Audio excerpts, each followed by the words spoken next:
Vai começar? Eu vou começar.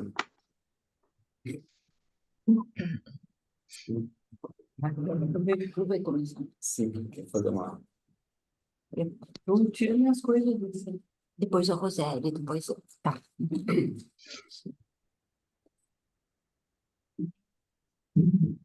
Então, boa noite, pessoal.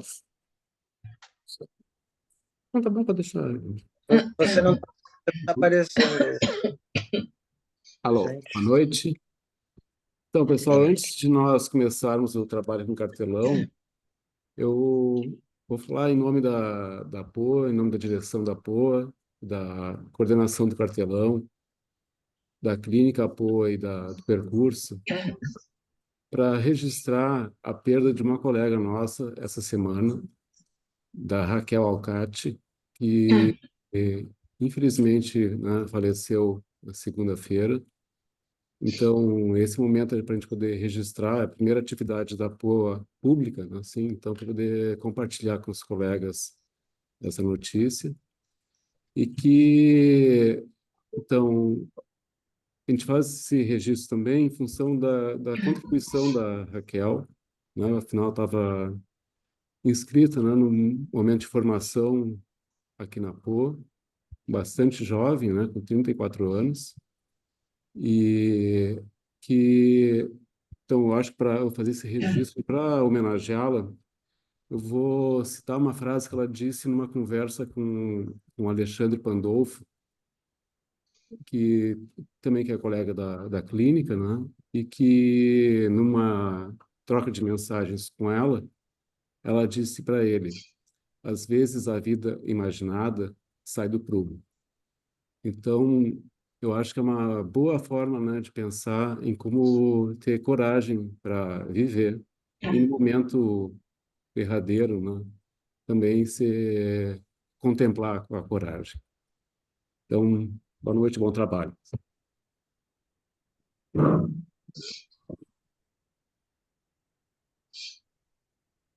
Bom, vamos dando continuidade ao trabalho, então, né? Nós vamos passar para as duas colegas que estão aqui para trazerem as suas questões, a sua leitura do capítulo 10 do seminário Os Não Tolos Vagueiam, ou, né? Os Não Tolos Erram. E vamos começar, então, com as questões que a Roseli vai nos trazer e depois a Eliana. Começamos pela Roseli. Então, boa noite para todo mundo. É sempre um desafio, né, a gente trabalhar um texto como esse. Eu estava dizendo para Eliana que o Lacan, no início do seminário, ele diz: isso aqui, não pensem que também não é enigma para mim. Isso me consola. Então, vou trazer um pouco assim das questões da minha leitura, né, do texto. Nós trabalhamos, eu e Helena nos reunimos, enfim, e a gente trabalhou com a edição da FI e da Espaço Moebius, que eu particularmente gosto mais, enfim, mas nas dúvidas também consultamos a Staffela, né, em francês, para algumas palavras, alguns termos que a gente ficou em dúvida. Vamos fazendo esse cotejamento. Então, o Lacan ele começa esse capítulo alertando, dizendo que o que quer que ele diga vai fazer sempre surgir duas vertentes, uma boa e uma má. Ele diz: me atribuem que eu considero o imaginário cocô, dodói, um mal, e que eu considero o simbólico o certo, o bom ou bem. No encontro passado, que eu não estava, mas eu pude assistir depois, o Cid lembrou muito bem que o Lacan cita, né, ele cita na lição 3 desse seminário um livro que se intitula Planolândia, né? Esse livro quando ele vai falar da questão do achatamento, né, da binariedade, da dificuldade no discurso, ele faz menção a esse livro. Eu não tinha lido, fui atrás dele, vocês podem achar ele na internet, com esse título, né? Planolândia, um romance de muitas dimensões. Eu achei assim, a gente acha fácil no Google, mas ele está publicado no site da USP, da Educação da USP. E eu resolvi trazer o prefácio desse livro, que eu achei que tinha muito a ver com a nossa discussão. Então, o prefácio tem um título que é Os Muitos Lados do Preconceito. Vou ler. Finalmente, há mais de um século, Planolândia deveria estar na prateleira dos leitores brasileiros, mas, por distração ou desleixo dos editores brasileiros, não havia nenhuma edição disponível no mercado nacional. O atraso resolvido com esta edição só não comprometeu a atualidade do texto, escrito pelo clérigo inglês Edwin Abbott, em 1884. Protegido da crítica em sua primeira edição pelo pseudônimo de A. Square, Abbott satiriza os preconceitos da sociedade inglesa vitoriana, criando um mundo de duas dimensões. Na obra, seu alter ego e narrador, o quadrado, mostra um mundo em que as pessoas são figuras geométricas, triângulos, quadrados, pentágonos, hexágonos, etc., e a classe social a qual pertencem é proporcional ao número de lados que elas têm e à perfeição de suas formas. Qualquer irregularidade, deficiência física, é uma desgraça punida com a morte ou com a internação em um hospital que tentará consertar o desvio. Qualquer casamento entre figuras geométricas, classes sociais diferentes, é visto com desconfiança, se não com tristeza, por parte das figuras, classes com maior número de lados. As mulheres não têm nenhum lado, são somente uma linha, e são obrigadas a entoar um canto de paz quando se deslocam pelo mundo. Uma regra que, se desobedecida, leva à execução sumária. Afinal, na perspectiva de um mundo plano, a única coisa que se vê são os lados dos triângulos, quadrados, etc. Mulheres que não têm lados são somente um ponto e ficam quase invisíveis em Planolândia. O contato físico de uma delas com o lado de um ser mais elevado pode furá-lo, matando-o. Mas o quadrado teve a oportunidade de ir além do preconceito contra as mulheres e portadores de deficiência física e foi apresentado ao mundo das três dimensões. Ficou tão fascinado que aventou a possibilidade da existência de uma quarta, quinta, sexta dimensões. Nada e tudo a ver com a teoria da relatividade especial de Albert Einstein. Nada porque Abbott escreveu seu romance quando Einstein ainda usava calças curtas e não pensava em fórmulas. Tudo porque Einstein descobriu a quarta dimensão e chamou-a de tempo. Hoje, os físicos acreditam que o mundo tem algo em torno de 10 dimensões de espaço e uma de tempo, mas que só vemos 3 delas: altura, comprimento e profundidade. As outras dimensões espaciais são invisíveis de tão pequenas. A existência dessas 11 dimensões faz parte da chamada teoria das supercordas, que diz, entre outras coisas, que o mundo não é feito de partículas pontuais, mas de pequeníssimas cordas que, conforme vibram de diferentes formas no espaço, criam elétrons, quarks, fótons e todas as outras partículas que conhecemos. Abbott mirou em um elefante e acertou, sem querer, na mosca quanto à analogia e à sátira. O reconhecimento de seu talento literário foi imediato. Planolândia foi um sucesso instantâneo na Inglaterra. Teve uma segunda edição no mesmo ano, 1884, de seu lançamento, e um prefácio escrito por Abbott em nome de A Square. Nele, já cansado de seu triste destino, deixo para os leitores o prazer de descobrir qual. A Square deixa Abbott se expressar. O resultado é: ai de nós, a cegueira e o preconceito são traços comuns à humanidade em todas as dimensões, completo e para todos os tempos. No século XX, Einstein construiu sua teoria. Francis Crick e James Watson descobriram a estrutura do DNA dos seres vivos, mas nós continuamos presos aos nossos pequenos preconceitos, infelizmente. A nota do jornalista que faz o prefácio. Dá vontade de ler, né? Enfim. É interessante porque o Lacan diz que há um entravamento, uma espécie de bloqueio que o imaginário remete a um suporte da imagem que privilegia a boa forma. É o princípio da Gestalt que a gente estuda em psicologia da percepção, né? Que diz, assim é se lhe parece. Aquela tendência, lembra de juntar pontos que estão próximos e tal, para fechar a forma, né?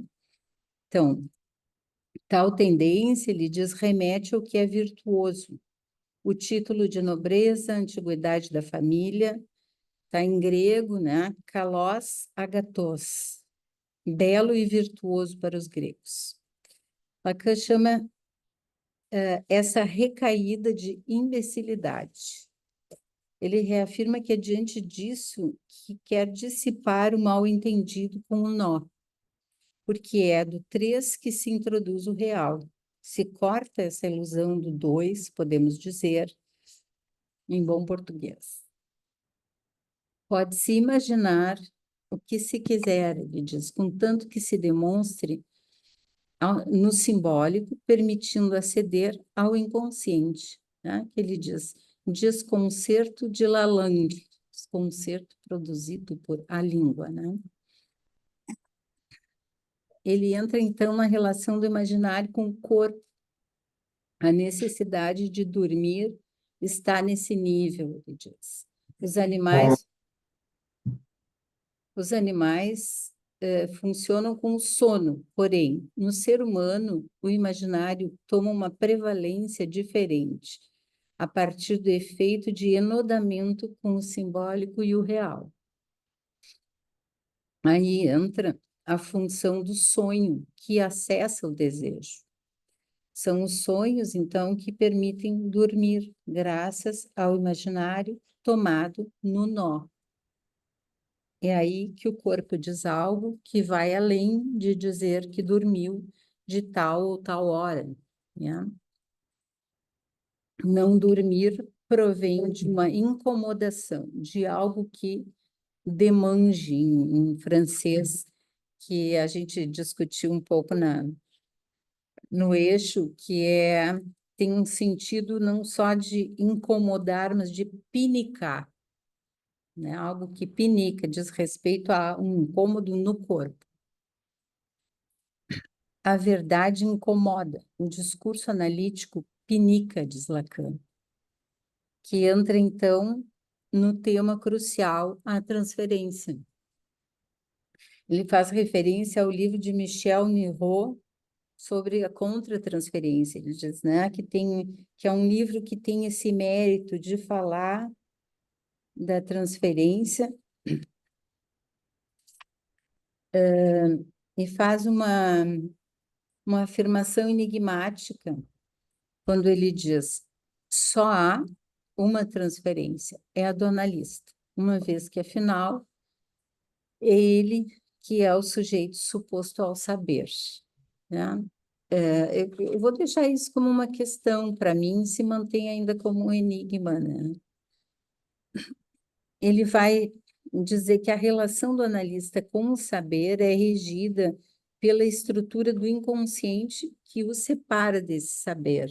Acho que é fácil de ver no discurso analítico, né, no discurso do analista, onde o lugar da dominante é ocupado pelo A, né, separado pela barra do saber. Posição do analista feita substancialmente do A, ele diz no seminário do avesso da psicanálise, né? O analista representa o efeito de rechaço do discurso, ele diz, de dejeto nesse lugar de A. Eu não vou me alongar nisso, mas nós temos aqui que no discurso analítico, então, o saber está dominado, ele está sob a dominante. Essa separação do analista e o saber se faz, o Lacan diz, pela prova que ele fez em sua própria análise. E completa, e quanto ao meu dizer pode trazer-lhe, na sua modéstia, né? Eu diria, aquilo que o estudo pode lhe trazer, né?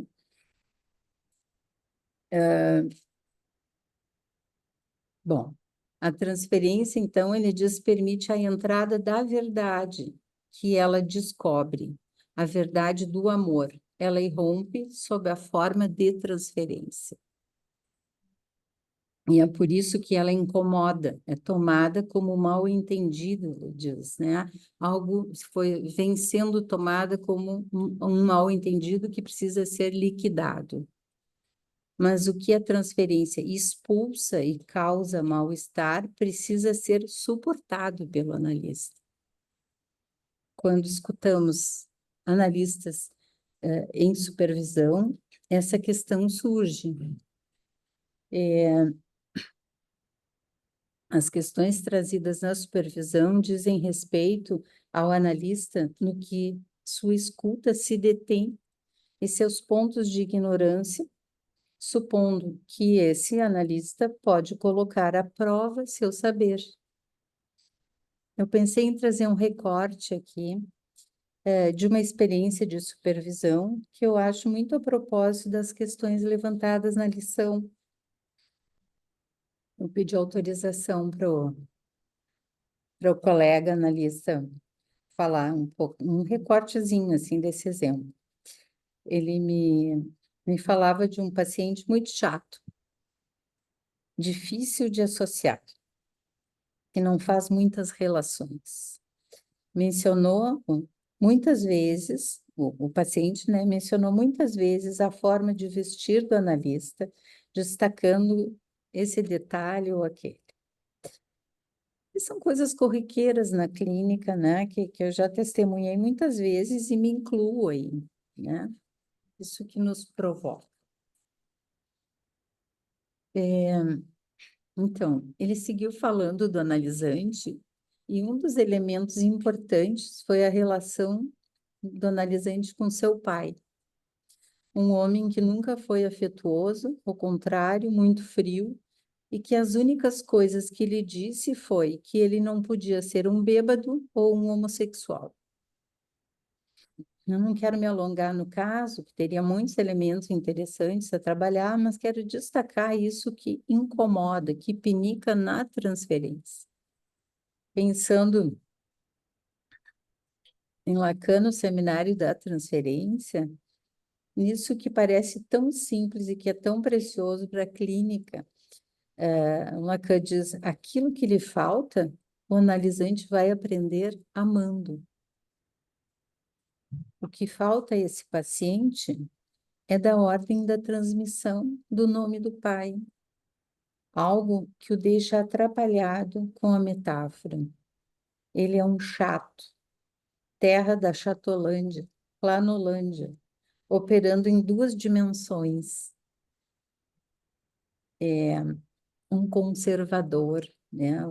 Eu supervisionando dizia, ele não pensa muito, os significantes não deslizam, mas ele insiste nos elogios ao analista. Ele lhe dirige seu amor, esse amor que pinica. Como operar com isso? Suportamos a transferência, nos diz Lacan, esse método perigoso. Não esclarecemos que ali não se trata disso. Não intervimos na dimensão dual.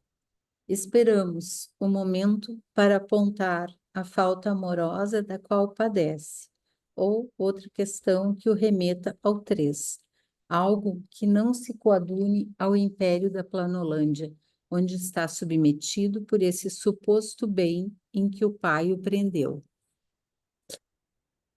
Para finalizar, então, o amor, né, diz Lacan, tem a ver com o nome do pai. Este não é da ordem do poder, mas do amor, da transmissão. O que o Édipo nos ensina sobre isso, Lacan pergunta. E ele diz que vai mostrar como se negocia. Aqui tem uma questão na tradução também, no francês está monnaie, que remete à moeda, né? A gente poderia pensar como se valoriza esse nome do pai. Para carregá-lo, é preciso que o outro, a mãe, o traduza por um não. O não, nom, no francês, que diz o pai. Isto nos introduz ao fundamento da negação. Então, era isso que eu queria trazer da minha leitura. Deu? Não, tá. Deu tempinho? Tá. Então, vou passar para a Eliana agora, que segue a partir da negação.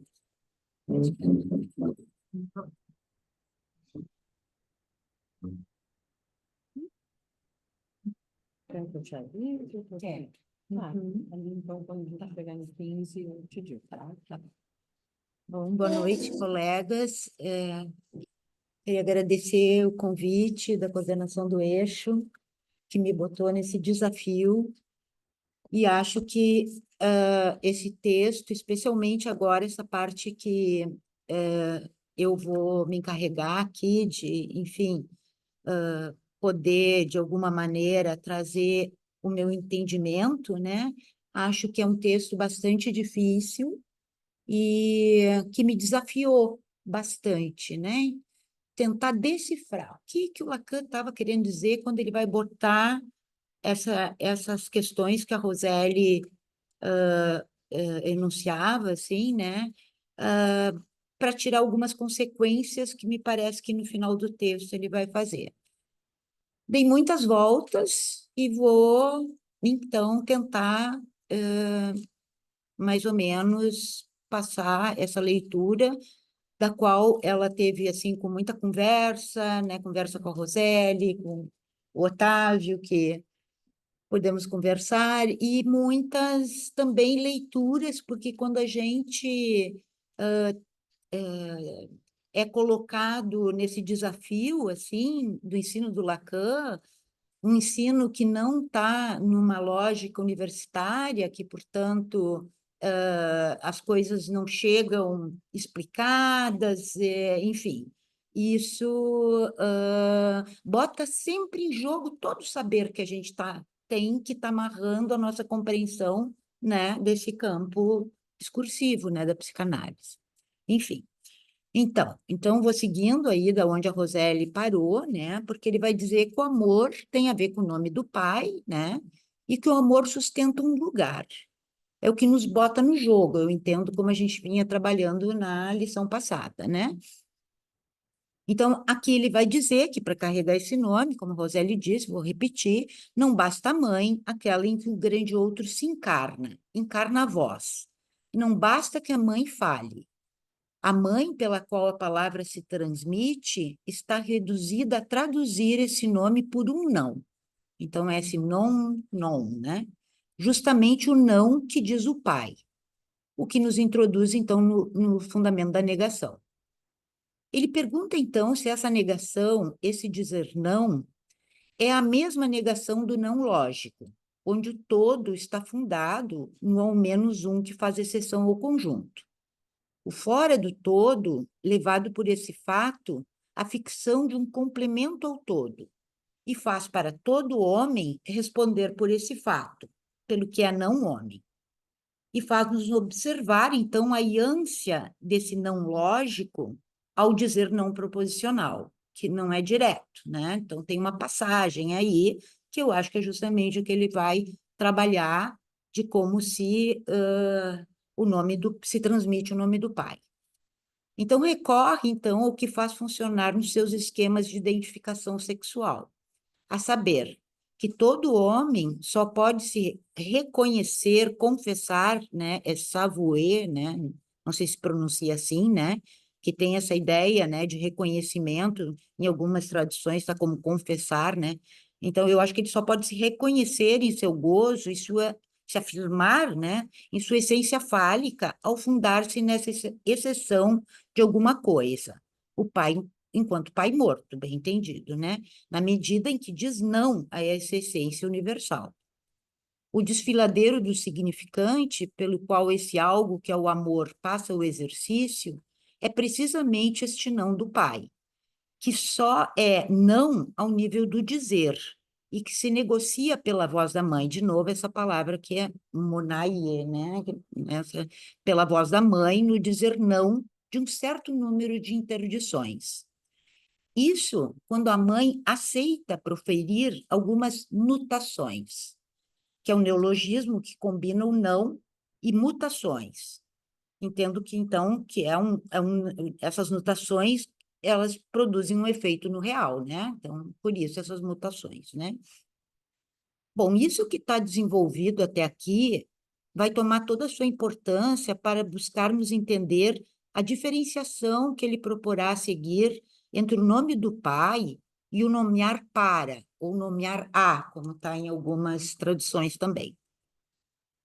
Então, eu vou ler esse que ele vai agora propor aí, ou isso que ele escreve sobre o nomear para, que está na edição do Espaço Möbius, está na página 177.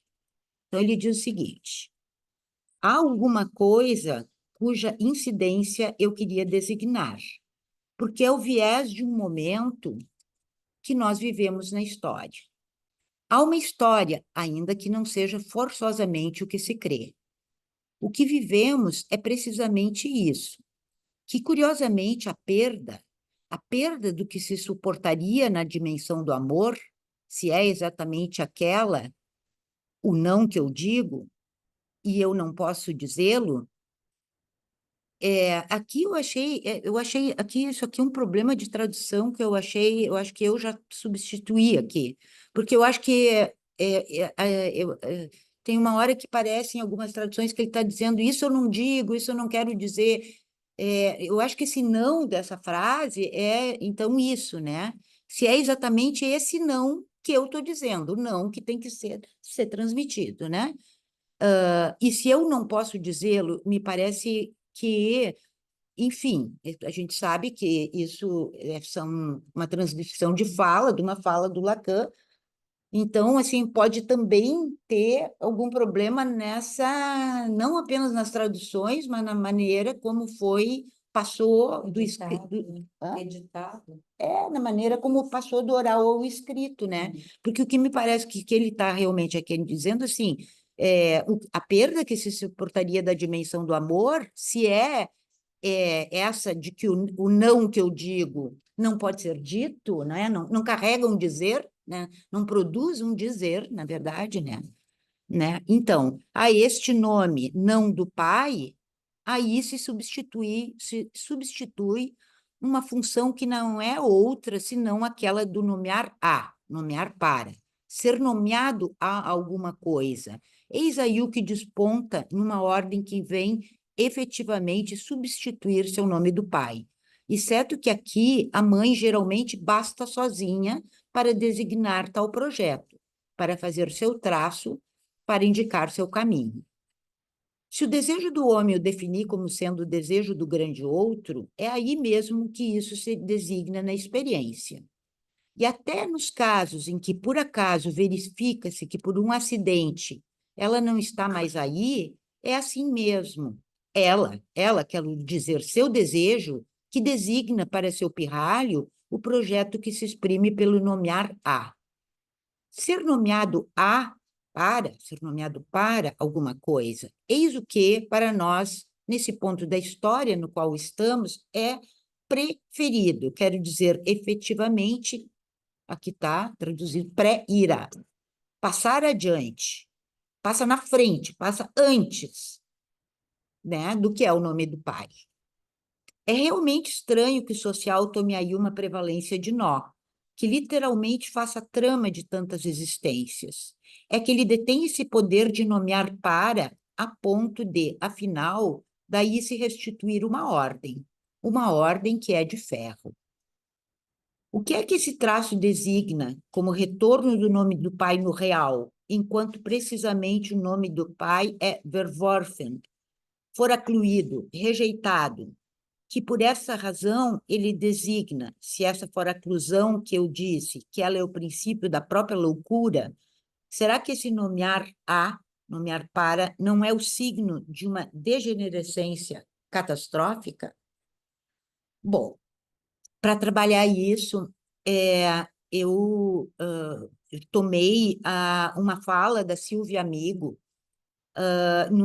que está numa aula que ela dá na Escola Freudiana de Buenos Aires, na qual, se a gente digita no YouTube, Escola Freudiana de Buenos Aires, é a primeira que vai aparecer, porque é a última aula, né, que está publicada, né?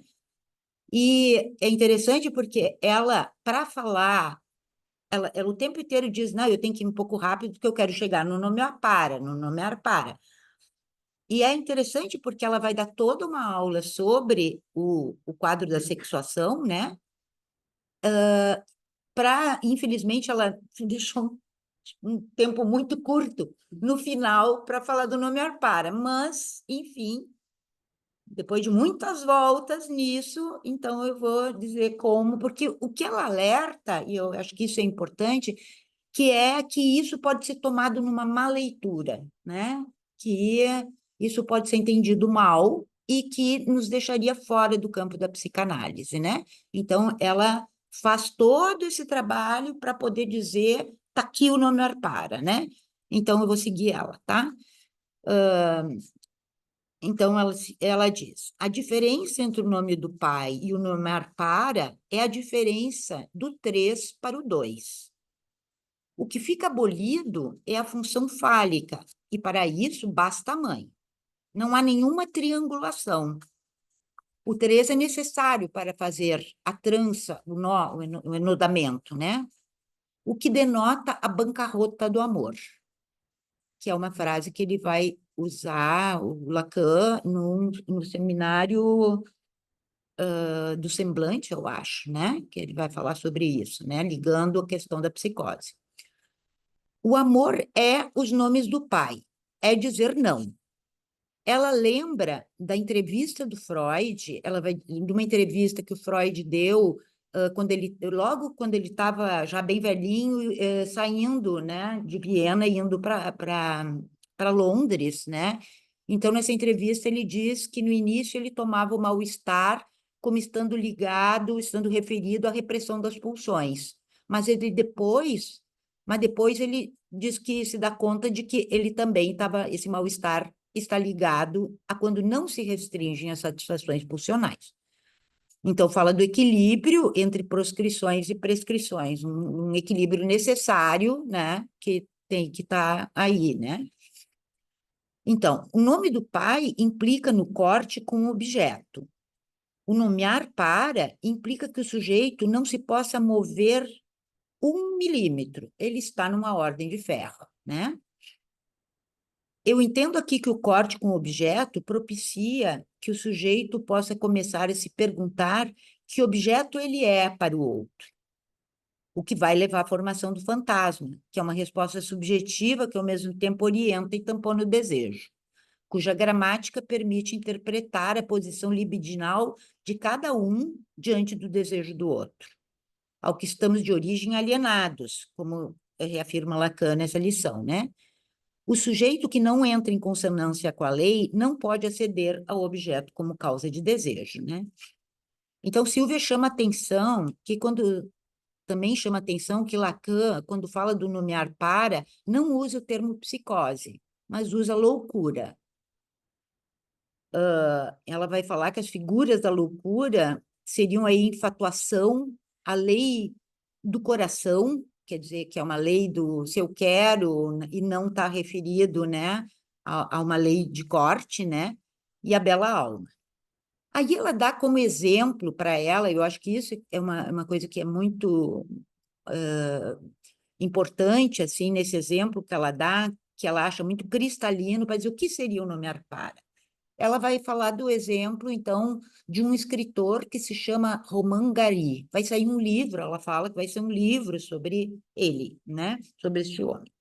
E que este homem, ele é filho de uma atriz e com um pai desconhecido, e a mãe nunca nomeou o pai para ele, né? Não, ele não sabe de quem ele era filho, né? Mas nomeou-o para ser exitoso, né? Então, o Romain Gary é alguém que vai ser um grande escritor, um grande fabulista, conquista todos os prêmios possíveis, ele consegue a façanha de 2 vezes ganhar o prêmio Goncourt, que é um prêmio que só se pode ganhar uma vez, porque como ele usa pseudônimos, ele burla, né? Ele burla as normas do prêmio e consegue, inclusive, ganhar 2 vezes esse prêmio. E que depois que ele consegue todas essas façanhas, ele se mata, né? Então, ela toma isso como exemplo cristalino do nomear para, aonde o sujeito está, né, aderido, adoçado, como ela então vai depois dizer, né, adoçado, porque é o A2, né, ele foi a subjetivação dele, enfim, não foi tresada, né? E então, quando ele cumpre todo o que tem a ver com os desígnios e desejos da mãe, ele se mata, né? Então, então fica aqui, eu acho,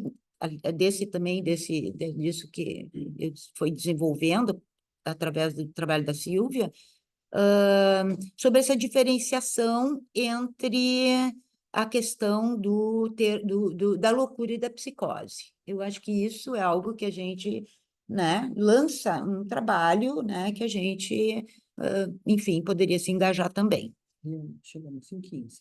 Tá, eu vou acabando agora aqui. Então, voltando ao texto, né, porque depois disso, aí, para mim, foi extremamente difícil entender como que se conectava com o que ele estava dizendo, o que vai vir pela frente, porque ele volta e parece-me... Então, daí, até que eu me dei conta que ele me parece que ele está tirando consequências do que ele trouxe como nomear para, porque ele vai falar da existência, que precisa do 3, que não pode ser a 2. Eu entendi aqui que na materialidade do nó, cada um dos registros existe aos outros 2, quer dizer, sustenta-se fora. O sujeito está triplamente determinado por 3 cordas. Cada uma tem seu furo, sua consistência e a sua existência. A existência é o que permite a cada um dos anéis furar a consistência dos outros 2. Diz aqui Lacan que o que nos possui como sujeito não é mais do que um desejo do outro, em que somos de origem alienados. E enquanto sujeito, não é apenas a essência que nos falta, o ser, é também que nos existe tudo que faz nó. Ele vai falar disso, que prende o sujeito, né, que nós estamos squeezed, né, presos nesse nó. Então, traz o Kant para a conversa. Então, eu entendi que ele trouxe o Kant para a conversa para dizer que nós não temos qualquer ideia do bem, porque ele vai dizer isso, né? Que não temos qualquer ideia do que para nós traçaria a via do bem, né? Porque a ideia kantiana do bem supremo, né, que eu entendo que visa suprimir o real, né? Porque ele vai dizer que só entra o desejo como um imperativo categórico, é o máximo que entra como um imperativo categórico nesse dever, né, nessa lei moral do Kant, né?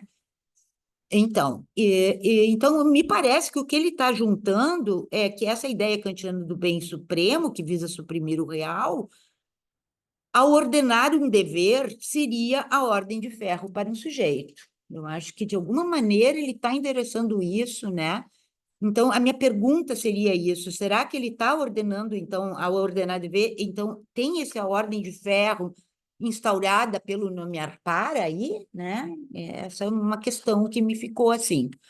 No entanto, essa referência está calcada, essa referência que o Lacan vai falar, do nomear para, também tem aí, ela está calcada no tempo que ele está falando, em 74, né? No tempo que nós estamos vivendo, né?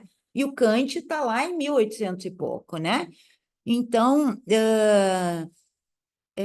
eu fiquei pensando o que retorna, né? O que é essa questão da história onde essa ordem de ferro possa se colocar, sabe? E, e também fiquei com outra pergunta, que seria quais as consequências que a gente pode tirar dessa alusão à história, a questão desse tempo, de produzir uma trama que produz um nó que também subjetiva, né? Fiquei pensando também nessa questão, por exemplo, de um tempo que o Lacan não conheceu, dessa questão do outro digital que hoje a gente tem. Eu lendo alguma coisa sobre isso na internet, peguei um artigo de uma psicanalista usando esse nomear para, exatamente para falar de que hoje a voz que fala, a voz que mais fala a criança é a voz digital, né? Então, quais as consequências disso, que chega um brincar muito empobrecido, enfim, né? Toda a questão da dimensão da fantasia que não se arma, né? Nesse caso, né? Mas, enfim, acho que isso aí também é pano para manga, né? Para a gente pensar em muitas outras coisas. Então, eu acho que Lacan vai falar essa questão como, né, que o escrito dele, Kant com Sade, né? E eu também diria aí o seminário da ética, né, como ética do desejo, né, de alguma forma prenuncia o que está trabalhado aqui. E ele finaliza essa lição perguntando se o bem não encontraria seu justo alcance nesse real que é três, a saber, o gozo, o corpo e a morte. Ou seja, é real, imaginário e simbólico, enquanto enodados. Se nessa nó o bem não encontraria o seu justo alcance. Então, entendo que se isso aí está colocado, cada um de nós vai responder sobre esse bem como pode a partir da singularidade do seu nó, né? Era isso. Bom, primeiro eu acho que agradecer às colegas que sempre que a gente faz o convite, né, é na ideia de que possam trazer sua leitura, suas questões, e é realmente desafiante fazer a leitura dos seminários do Lacan, e é por isso que a nossa proposta aqui na POA também é fazer essa leitura coletiva e poder fazer um bom tempo de discussão depois, né, para que reverbere, né, a leitura dos colegas e as questões que aqui elas trazem, né? É na ideia de produzir realmente interrogações para todos e talvez desmembrar um pouco mais a leitura que cada um vai podendo fazer, né? Trago isso também porque a Helena trouxe essa aula da Silvia Amigo, que são aulas que estão tendo na Escola Freudiana de Buenos Aires, porque eles também estão estudando o Seminário 21, e é aberto uma primeira terça-feira do mês, ao meio-dia, né? É uma aula, mas tem uma proposta diferente da nossa, porque realmente é uma aula, né? Alguém pega e faz a leitura toda, né, do seminário, não é de cada capítulo, né? É diferente da nossa proposta, mas quem tiver interesse também, eu acho que se soma ao trabalho que a gente está fazendo aqui, que eu acho que é bem legal. Então, vamos deixar reverberar aqui para os colegas.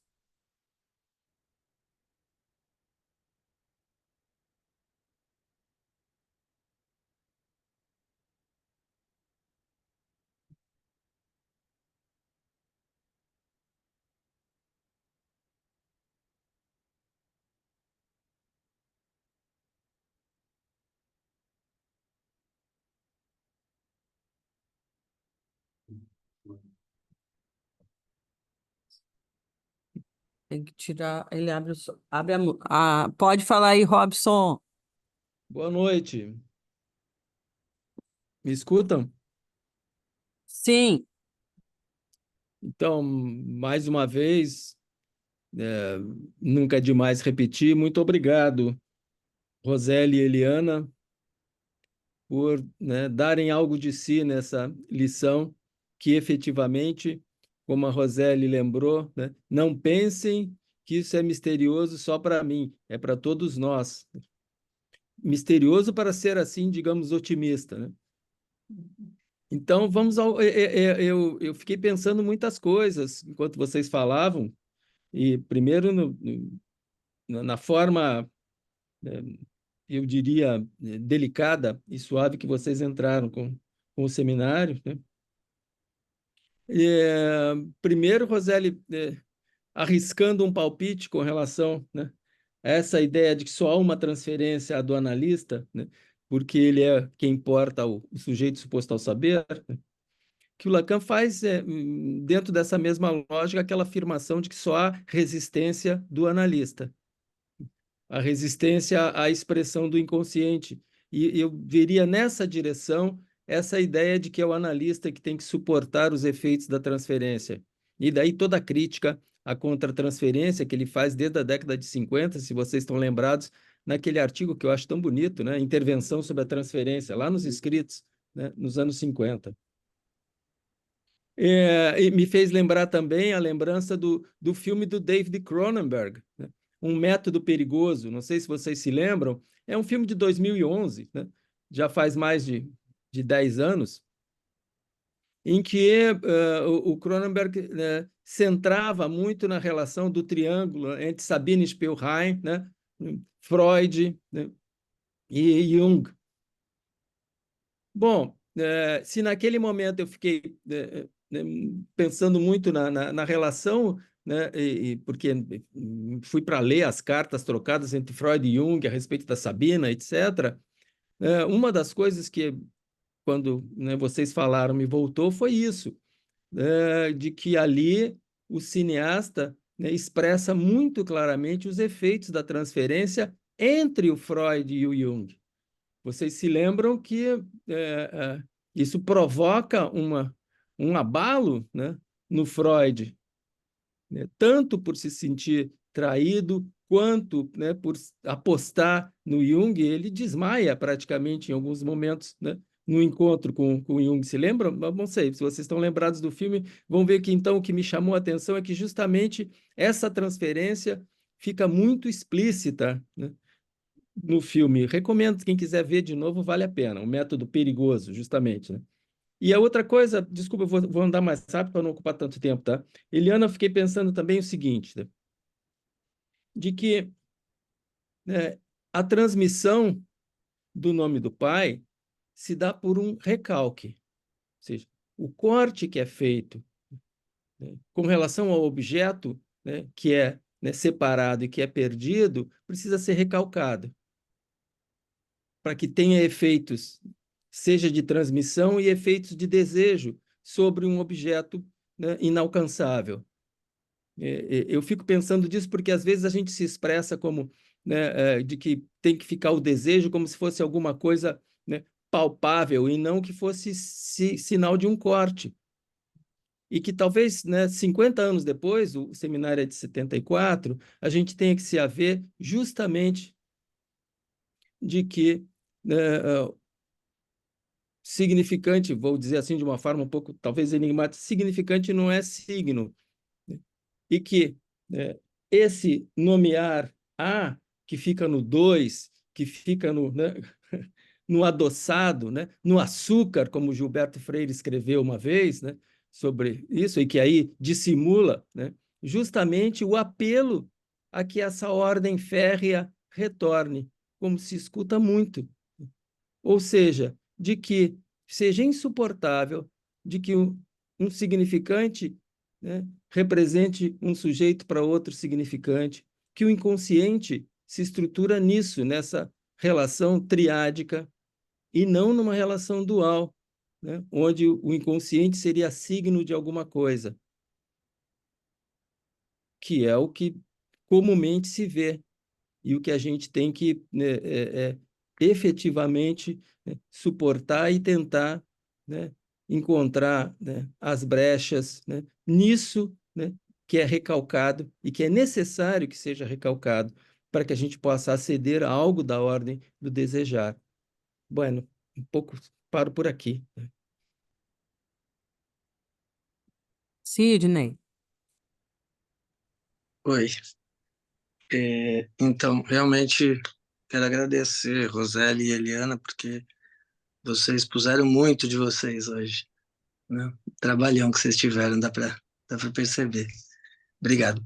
E então, assim, pegando de onde a Roseli começou, no primeiro parágrafo, eu gosto de ressaltar e faço questão de voltar nisso, porque essa necessidade que o Lacan tem quase que todas as aulas, em algum momento, de dizer isso, né, para os alunos: olha, parem de dizer que tem um primeiro Lacan do imaginário e um segundo Lacan do simbólico. Naquela época ainda não falavam do terceiro Lacan do real, porque esse é o que estaria se desenrolando nesse momento. Mas falavam muito disso, né? Então, lá no Seminário 10 ele já falou isso, e aqui nesse seminário, a cada aula ele diz isso, né? Olha, já desenhei em forma de nó, né? Essas coisas só funcionam juntas e enoladas. Então, ele diz isso no começo, né? O imaginário não é cocô e o simbólico não é a coisa bacana. Isso aqui funciona na estrutura de um nó. E, obviamente, isso vale para o que depois iria ser o terceiro. Bom, a segunda parte, a segunda coisa que eu queria dizer, chamar a atenção é o seguinte, que na frase do nomear para, no parágrafo, ele termina, né, se fazendo uma pergunta: se esse nomear para não é o signo de uma degenerescência catastrófica. Mas eu acho interessante notar que é uma questão, né? Uma questão porque a gente pode pensar que, ao mesmo tempo que se vai além do nome do pai, não é?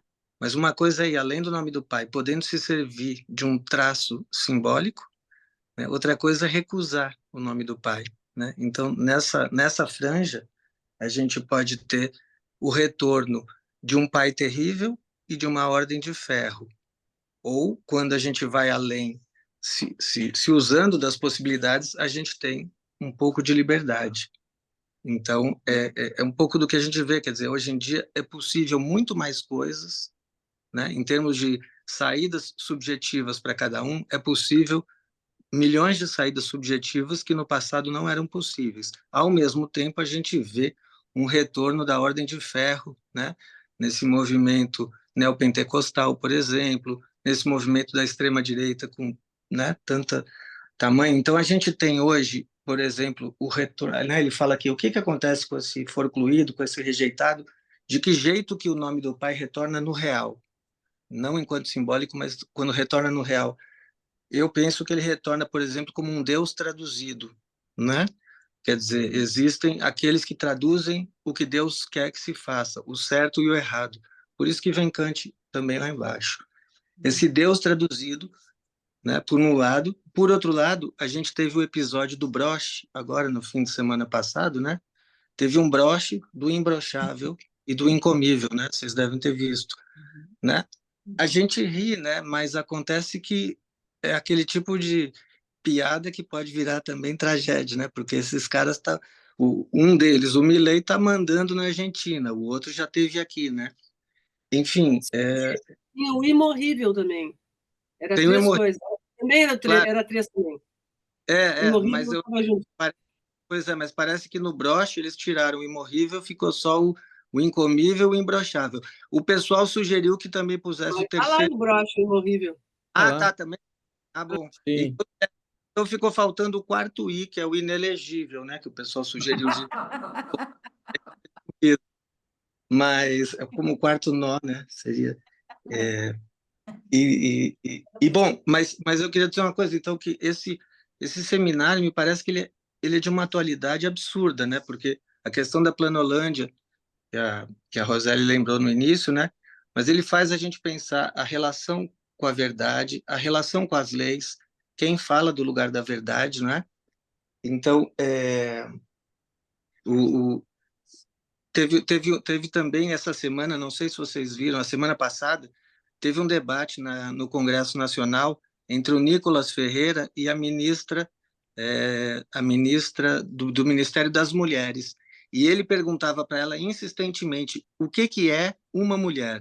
Não, uma mulher não, desculpa. O que é a mulher? Vocês precisam definir o que é a mulher. Eu pensei, nossa, estamos discutindo as fórmulas da sexuação do Lacan, né?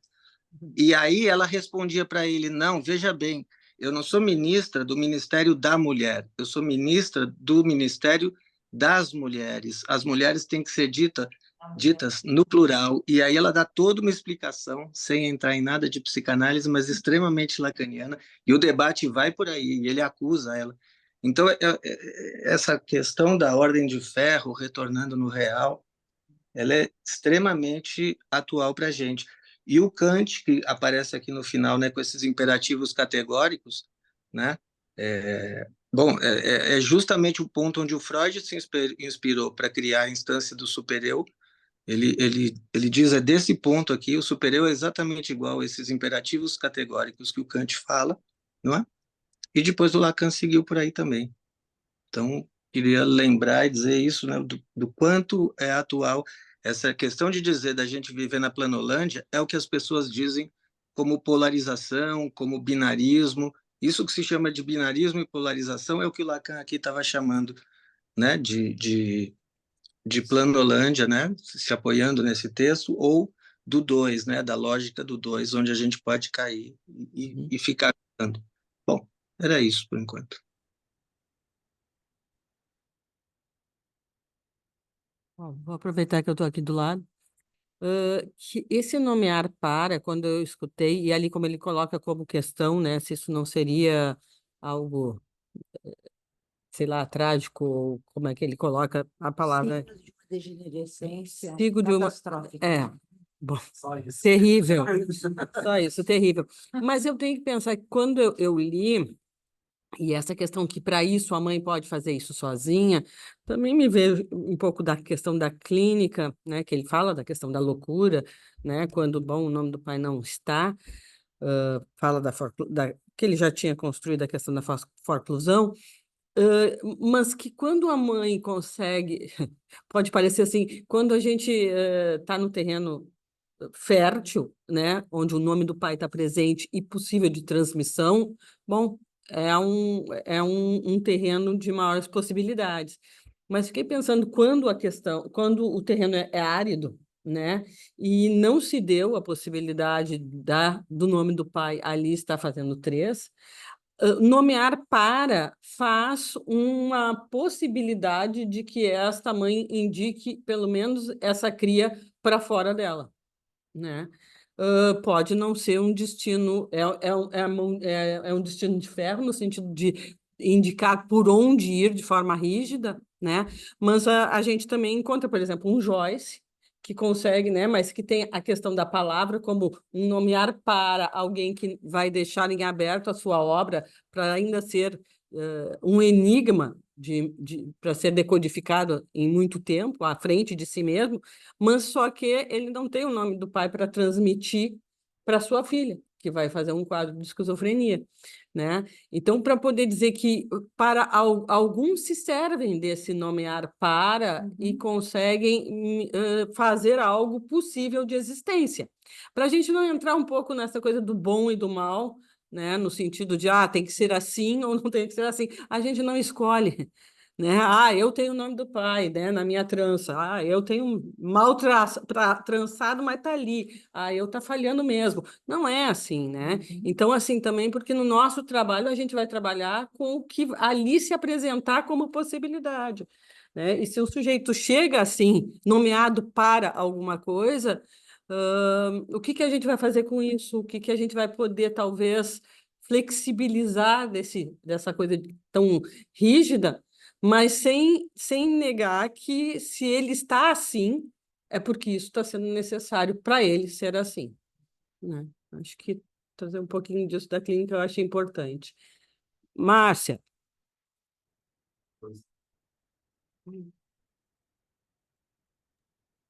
Oi, pessoal, boa noite. Estão me escutando? Bom, primeiro agradecer a Rosélia, a Eliana, que realmente abriram muitas questões, né? E a gente vê realmente muito trabalho aí, porque muitos elementos que vêm dialogando aí com essa lição.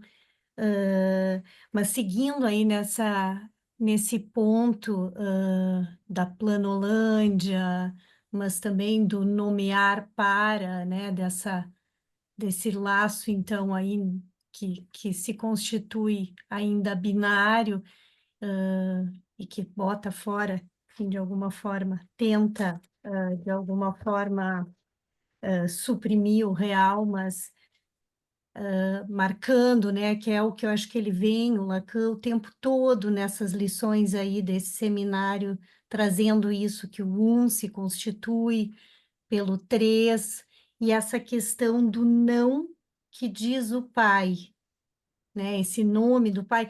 Enfim, eu fiquei pensando no próprio nome do seminário, né, o título, a nomeação que o Lacan dá para esse seminário, porque ela é uma nomeação de saída muito enigmática, né? Muito enigmática e que abre uma polissemia muito grande, né? Assim, tanto que traz esse desafio para a tradução, né? Como traduzir esse le nom du père, né? E aí, bom, esse jogo que a gente vê aí nas diferentes traduções, né? Então, os não tolos erram, mas é também os nomes, le nom du père, os nomes do pai, mas eu fiquei pensando que, bom, também tem nesse próprio título o le nom du père, os nomes, os nãos do pai, os nãos do pai, né? Esses nãos que, de certa forma, marcam, então, esse três que possibilita fazer um. Enfim. Heloísa? Oi, vou junto um pouco com a. Deixa eu tentar tirar aqui a mãozinha. Deu. Com a Márcia, fiquei pensando como realmente, né, do jeito que as gurias trouxeram, né, a Roseli e a Eliana, lembrando da Planolândia, vale ler, Sidney, obrigada.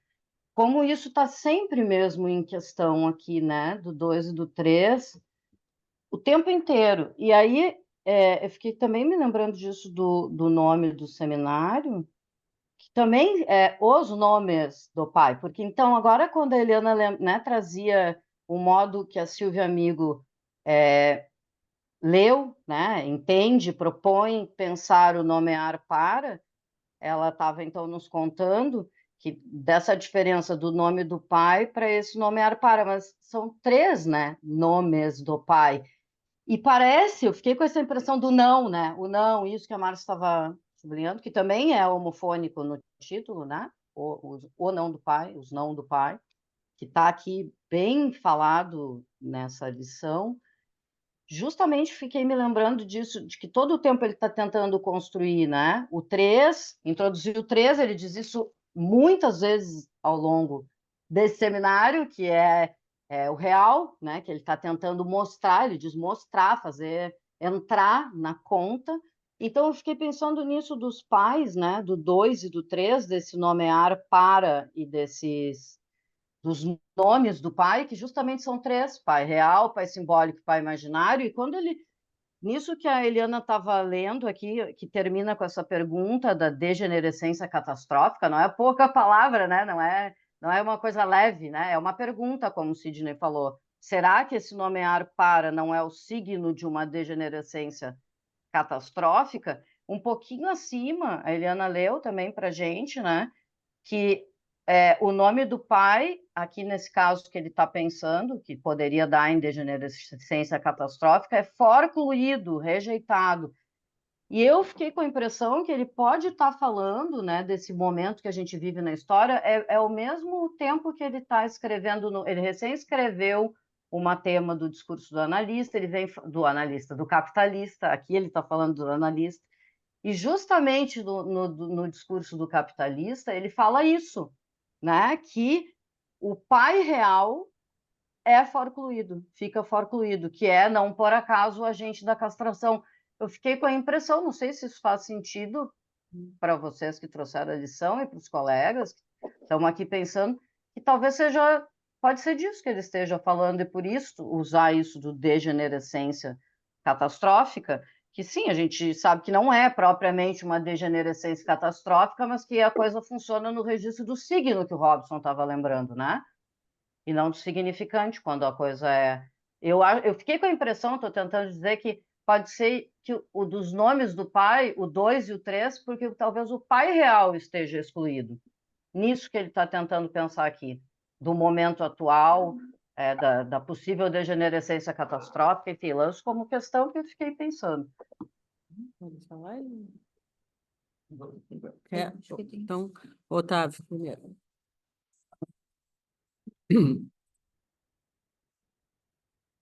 Então, obrigado, Roseli e Eliana, pela leitura de vocês, né? E eu fiquei pensando também essa questão da resistência do analista, porque o Lacan, ali, logo em seguida, ele começa por aí e fala sobre a questão do dormir, né? E eu fiquei pensando se, muitas vezes, né, o sono que o analista sente na sessão, né, não tem a ver justamente com a ênfase do imaginário, de uma questão relativa ao corpo, porque ele está então fazendo uma referência, me parece, a que a resistência seria justamente de poder exercer a sua função ali. Então, essa dificuldade se coloca para o analista, que se fica, me parece, de alguma maneira, enfatizado, né, a questão do imaginário. E então fiquei com essa, né, interrogação sobre por que falar sobre o dormir, não, o sono de quem, de sono de quem, né, da dificuldade de sonhar, né? E a outra coisa da leitura da Eliana é que tinha relação com o Lacan toma o Kant com Sade, né? E agora, quando a Heloísa falou sobre os nomes do pai, foi isso que me ocorreu, porque o Kant com Sade foi publicado em 63, no ano, né, em que o Lacan anuncia que ia falar do nome do pai. No ano, então, que ele é excomungado daí. Né? Quando ele diz, porque ele tem ele faz uma referência a um retorno, né, de voltar ao princípio, se não é justamente aí de não falar do nome, mas dos nomes do pai. Né? E por isso, então, incluir essa dimensão do pai, quem fala do início, porque já estava lá no seminário 4 isso, né? O pai real como agente da castração, como disse a Heloísa, né? Então já estava lá na obra do Lacan. Não é nenhuma novidade isso que ele está, de alguma maneira, trazendo. Assim, né? Se a gente faz essa leitura da obra dele, né?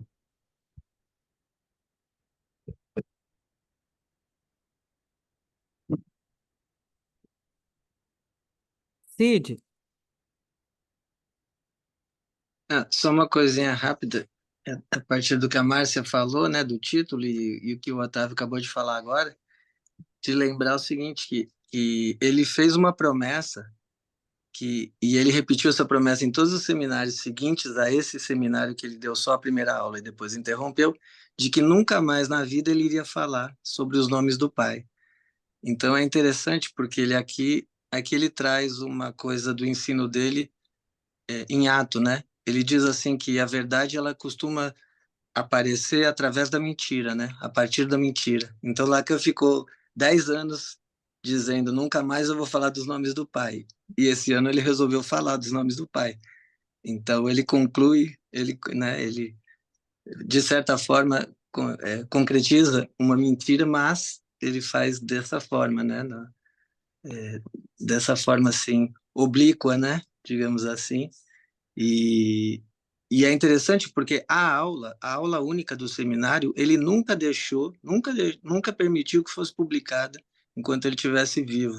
O Miller, no fim do livrinho lá, que publicou essa aula, ele diz que pediu várias vezes. Todo ano ele falava para o Lacan, vamos publicar? E o Lacan dizia, não, não, não. Esse lacre ainda não pode ser tirado da psicanálise, de falar dos nomes do pai. Então é interessante, né? Porque algo ele não falou, seguiu não falando, mesmo nesse seminário, mas algo ele falou. Muita coisa ele falou e está falando, e acho que nesse ponto que a gente está discutindo em especial, né?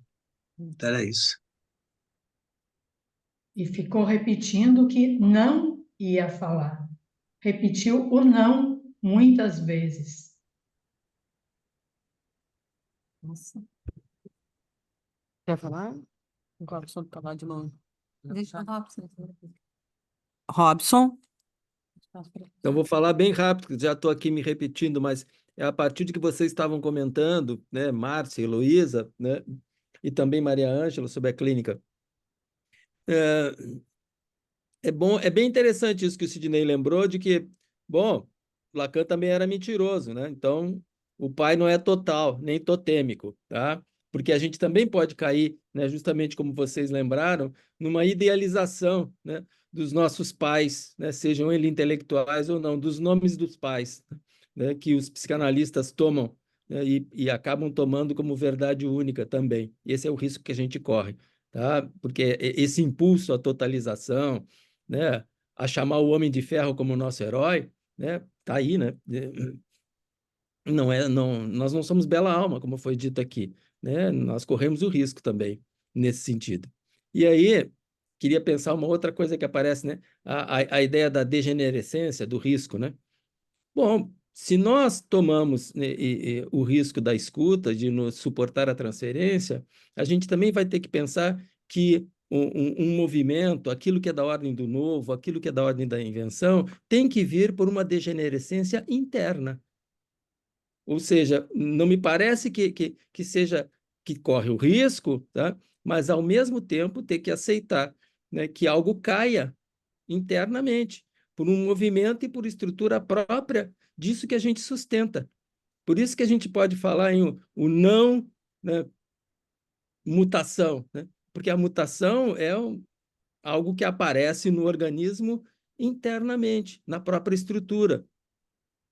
E é por isso que a gente, né, corre o risco não só de algo da hora, para um pouco seguir né, romper com essa ideia da dualidade, do bem e do mal. Essa degenerescência, para que haja algo novo, tem que ser algo reconhecido internamente.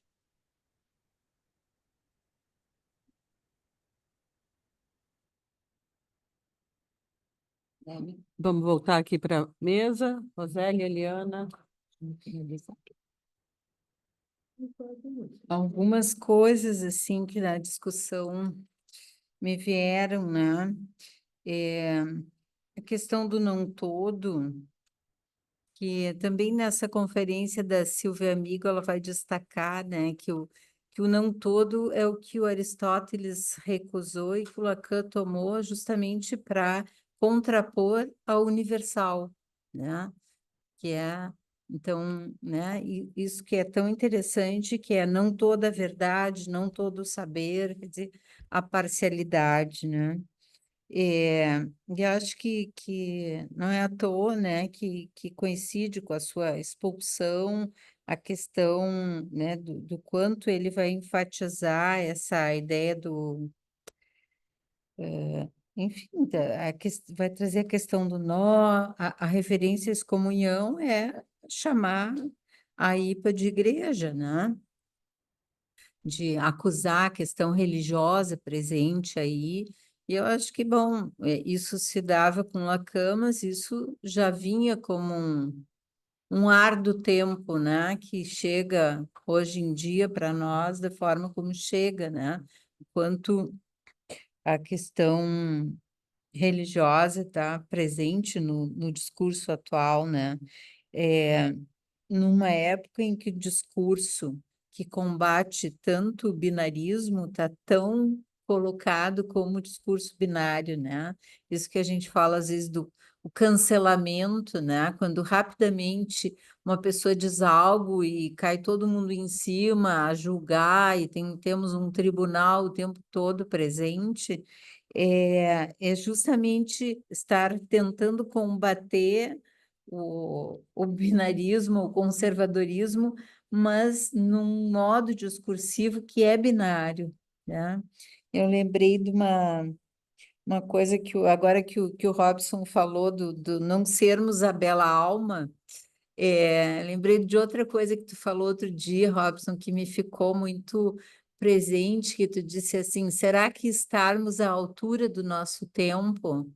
embarcarmos nesse tipo de discurso, né? Pensei porque a Silvia Amigo, nessa fala dela, ela começa falando da função do falo, e diz que nos discursos sobre gênero se confunde patriarcado com pai, se confunde falo no sentido do poder, né, com o que para a psicanálise é falo como significante da castração. E ela dizendo da delicadeza disso e do cuidado que se precisa ter na importação desses conceitos, que acabamos ficando tomados e meio, às vezes, meio embretados, assim, porque queremos estar à altura do nosso tempo, né? Mas nessa dificuldade que o discurso atual coloca todos nós, né? Acho que era isso, assim, que eu pensei. Então, acho que nesse sentido, esse seminário ele é muito bom, né? Para nos ajudar a pensar, assim. Ele é um nó, né? E essa ideia de que estamos aí num nó mesmo, numa época difícil da história, né? Que precisamos do nó e estamos enosados de uma forma em que o nosso discurso fica atrapado, né?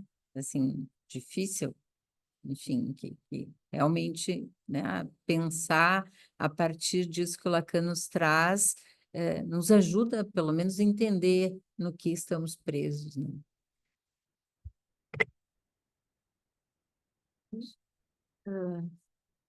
De alguma forma, ele fala que vai ser necessária a chegada do discurso psicanalítico, né? Interessante isso, né? Que isso acaba tendo uma necessidade disso aparecer.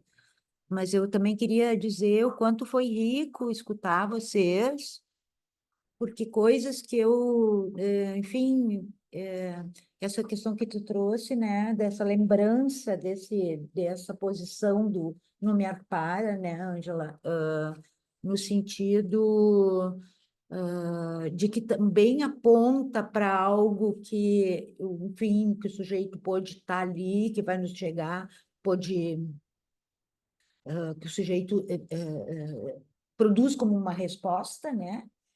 E eu fiquei pensando que isso justamente talvez faça a diferença também, de que pelo menos ele pôde nomear com a psicose, que essa é uma diferença importante, né? Porque eles vão falar, a Silvia vai falar isso também, e também tem uma aula sobre o seminário, né? Com essa estrutura que tu lembrava, que cada aula é todo o seminário, né? Do Isidoro, e onde ele também vai falar dessa questão da diferença da loucura e da psicose, né? E que, então, a Silvia vai dizer que, pelo menos, de alguma maneira, esse nome do pai está ali, mas ele não pode ser... não pode ser usado na estrutura, né? Por isso eu acho que enquanto aquilo que é furado e que causa o desejo, que o desejo possa circular, né? Então, eu acho isso super importante. E também, assim, isso que a Heloísa falou, eu te agradeço muito, Heloísa, essa lembrança da questão do discurso do capitalista, para mim foi uma luz, assim, pá, aí a questão da história, que ainda faltava alguma coisa, que eu acho que essa questão mesmo do pai real, né, que fica ausente e que é isso que ele está realmente situando aí nesse viés da história que encaminha isso, passa adiante, né? Enfim, esse nomear para, esse nomear sígnico, né? Enfim.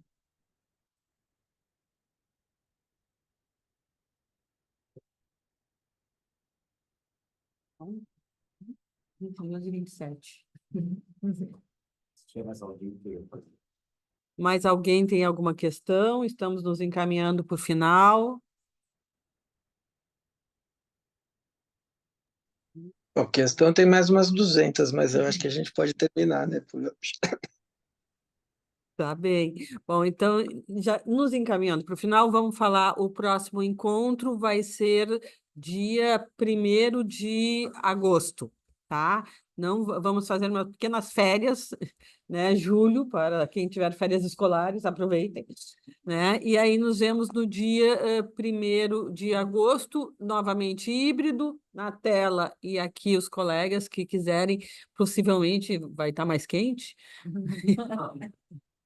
Vai ser disponibilizados os nossos cartões no YouTube. Ah, tá. O Otávio está dando notícia que os cartelões, essa nossa discussão, a apresentação das questões dos colegas, vai estar disponível no YouTube para quem quiser ver de novo. Os melhores momentos estarão lá. Tá bom? E, bom, só para novamente dizer que eu acho que a nossa proposta é muito boa, porque as associações livres fazem realmente reverberar uma leitura que renova para todos as suas interrogações. Boa noite para todos. Tchau, boa noite. Tchau, pessoal. Boa Boa noite. noite. Boa noite, pessoal. Super bom Até. trabalho. Um calor Boa para todo noite. Boa noite. Estava muito bom. mundo mesmo. Tchau, tchau. Tchau. Boa noite. Beijo.